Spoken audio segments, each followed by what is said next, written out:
Gohan Beast just released on the brand new Legends Limited banner for Dragon Ball Legends Festival 2023. We did a video where we went over the top ways to build teams for the new Evolution Kaioken Goku and Vegeta, but we're doing the same thing for Beast Gohan here. So if you haven't seen that one, check it out. When you finish this, it'll pop up as a clickable. So we're going to go through Sun Family, movies, and hybrids, and I'm going to be showing you guys the top ways to build teams to get the most out of this, well, Beast.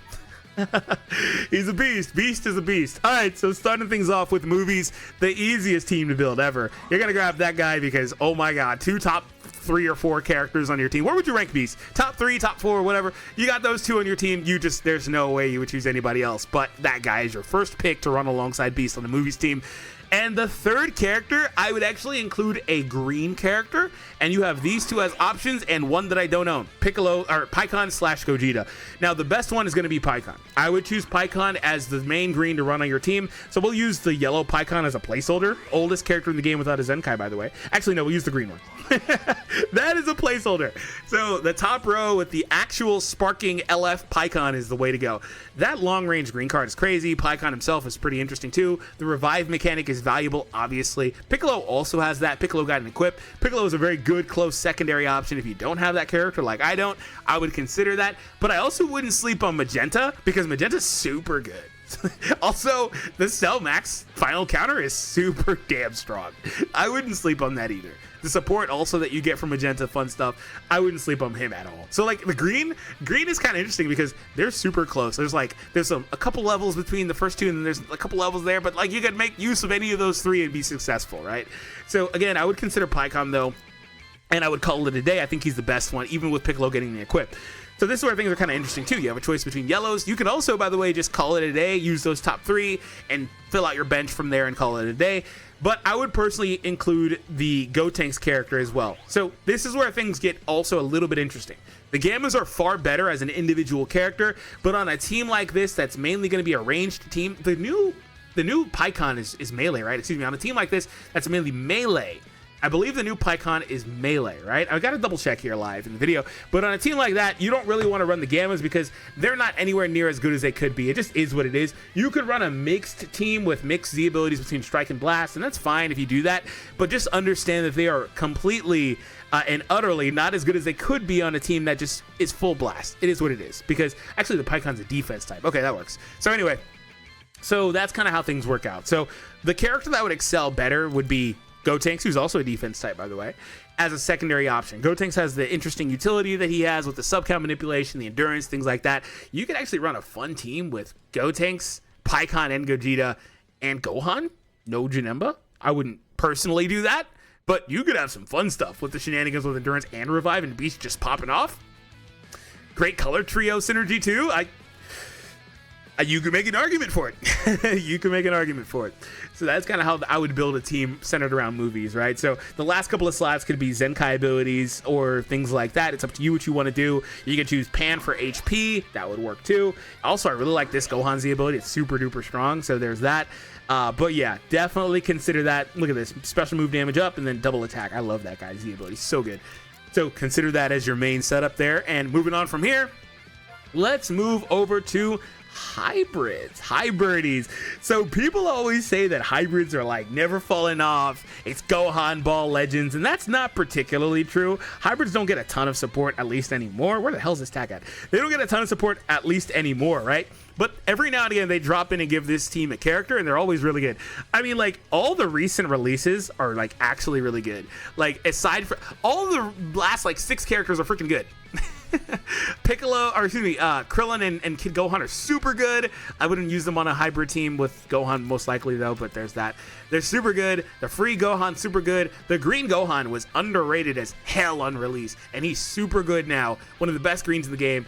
I would consider him for the team, by the way. Like, these characters are good, right? I really like this guy's utility, the way he functions, the Z ability too. Solid character. You have Beast Gohan, so they give this team a lot of options. They have revives, they've got endurances, they've got everything you would actually need in a team. It's pretty crazy. So also, Gotenks pops up in this list again. So auto inclusion. Hello, Gotenks, welcome back. So Gotenks again, just gonna be there. New power crept character. He's gonna be there. He's pretty solid. I wish Pan and Gohan weren't both red, because Pan would actually function really well with Gohan. I just don't want to take double reds into a match. I think they both have type neutral, but I'm just not going to do it. But I will take you. Now, this is where we get a fun little debate of which blue is better. I think Trunks is better, and I don't really know that it's all. I think there's like several like levels between them. Not anything gigantic. Like nothing crazy, but I think you can use Beast reliably. That Beast can get endurance. I think Trunks is just more consistent, and that's really the trade-off. Trunks also has that disruption gauge versus Beast trying to be an offensive character. But again, Beast does have his own disruption, the card disruption, all the stuff he does. Beast does a little bit of everything. So you can make an argument for that, and you can use either one, but I would personally choose Trunks because I think Trunks is strong, and I really like his gauge and the functionality that he has with the endurance being, again, the consistent endurance, I think, is the most valuable thing versus Beast picking it up on a rush. So all of a sudden, you've got 3 characters that are really good. And once again, though, the problem with this meta is that you really want to have a green character in this meta because Janemba. And so our green would be this Gohan. Now, this Gohan is, I don't know that he's come back yet. I don't think he has. Has he come back? I don't think he's come back yet. Anyway, maybe he has. But anyway, this Gohan is an interesting character. He's a green defense type character that is a slow starter, does a little bit of everything, though. He's predicated on just eating hits, right? And that's perfectly fine, right? That's perfectly fine. When the conditions are met, he restores his health is below, restores his health. After 60 counts, he draws a green. Defeated battle member, he gets extra damage. Also, once 60 counts have elapsed, he gets extra buffs and stuff like that. Also hits through enemies' defenses, reduces enemies' Dragon Balls, nullifies his own unfavorable elements when he switches in. Like, he's just predicated on eating hits. Also, every time that he's hit, he does buff his allies and damage and health restoration. So he's like doing a little bit of everything. He has Arth power debuffs. He has no switches. He switches out and he gives allies ki and reduces sub count for himself. Also, if there's a defeated battle member, he restores ki. Also shortens his own sub count another one. Like, he's a ball of utility. So his main issue is that he's not a hyper offensive character. He needs a hyper offensive teammate. Well, damn, we just got Beast. So there's that. He's a ball of utility. Easily a character to consider, and just have him thrown out there and eat hits. I have versed that guy a few times on this new meta with this new Beast, and dude, it's actually really, really toxic because he color counters, right? Like he handles the blues fine because he just comes in and eats hits. So, and also he can switch in on those purples and eat some hits. Like, he is interesting. His main issue is that he doesn't have endurance, actually. Like, people talked about his offense. His issue is he doesn't have endurance. Because if he had endurance, he'd be crazy, dude. He would be crazy. I do not want to sleep on that guy. I would perfectly take him into this team. So I would consider him. And once again, we've got a 4-man team. You can drop one of these characters off and have it be a 3-man team and build your team around that and go from there. But I would personally use these characters and call it a day. I'm not really considering many other characters. I didn't really talk about secondary options because I feel like a lot of the older characters, secondary options are just not great. Like this guy, for example, he aged incredible. He got an equip when he fell off and he just got a lot better. But he also is kind of hard countered by these new effects where they're like, oh, you can't destroy my cards. Oh, you can't reduce my ki. Oh, you can't do all these other things. He kind of gets hard countered. And so he gets blown up as a result. You can still find success with him every now and again. I think he has also some support, stuff like that. His green card's solid. But it's just not up to par. It's just power creep. He's a character that came out January 2021. Dude is about to be 3 years old. Good Lord. Good Lord. So yeah, it just is what it is. There are other characters you can find success with like them. They're super strong. This character again still has awesome utility. You can use this character for the revives if you wanted to add a purple to your team, so on and so forth. Also, interesting inclusion. I wouldn't use them, but interesting. All right, so by the way, if it wasn't clear, this guy's also really good. Let's move on from here to the next one, which is going to be Sun Family. And Sun Family is wow. Sun Family is wow, dude. So we don't have these characters anymore. Well, one of them anymore. But you do have this character. And so for this setup, you might have seen this in the other video because we covered Sun Family in the Evolution Kaioken video.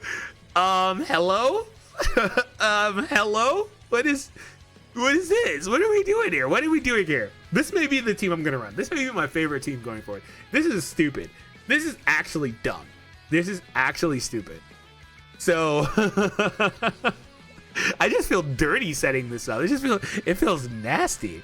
So yeah, and then from here you would just fill out your team with Zenkai abilities and just call it a day. I don't even want to consider any other characters. Like there are again some good secondary options we've covered already, but just these three together is like goodness gracious. That's a walking cheat code right there. So yeah, especially right now with 2 of these characters on boost and all that stuff. Oh my god. So Sun Family is ultra straightforward. Now, like I said, I don't really want to consider any secondary options, but say you don't have this character, you would plug him in and you'd be fine. Say you've got Goku and Frieza, you would actually probably just move Goku and Frieza to the leader, make this more of a hybrid-based team, and call it a day from there. But yeah, so say you have that. Say you have this character, but you don't have this character. Well, then who would your third be? Again, you have other options. I would personally probably consider including a yellow character, but yellow's kind of barren. Yellow is kind of barren. Maybe this guy, just so you use him a little bit and throw him away. I'd probably consider that. That's possible. But you also can consider a blue character, in which case you can throw in Beast, and that would work out too. That would work fine, actually. It just kind of depends what you don't have. You can also consider this guy if you wanted a purple. There's that. So anyway, nonetheless, these are the best teams, in my opinion, to be using Beast alongside to get easy free wins in Dragon Ball Legends PvP. I hope that you guys enjoyed this video, and once again, it should be clickable on the screen for you right now to click on and check out the team featuring the boy Evolution Kaioken. Check it out, and I'll see you all later.